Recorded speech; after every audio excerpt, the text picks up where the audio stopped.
বুধবার রামনগর 3 নং টিজি রোড এলাকার রামকৃষ্ণ ক্লাবে এক রক্তদান শিবিরের আয়োজন করা হয়। রক্তদান শিবিরে উপস্থিত ছিলেন মুখ্যমন্ত্রী ডক্টর মানিক সাহা। তিনি প্রদীপ প্রজ্বলনের মধ্য দিয়ে রক্তদান শিবিরের উদ্বোধন করেন।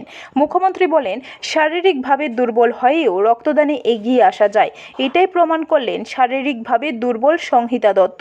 সে আজ রক্তদান করেছেন। সে কলেজ ছাত্রী, শারীরিক দুর্বলতার জন্য হাঁটতে পারে না, কিন্তু তারপরেও সে রক্তদানে এগিয়ে এসেছে। তার এই রক্তদানে এগিয়ে আসার পেছনে মূলত কারণ হলো সকলকে রক্তদানে উৎসাহিত করতে চায়, পাশাপাশি উৎসাহিত করতে চায় যারা শারীরিকভাবে দুর্বল তারাও রক্তদান শিবিরে এগিয়ে আসতে পারে।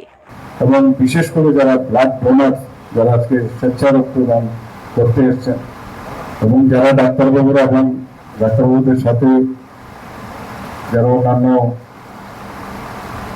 Allied health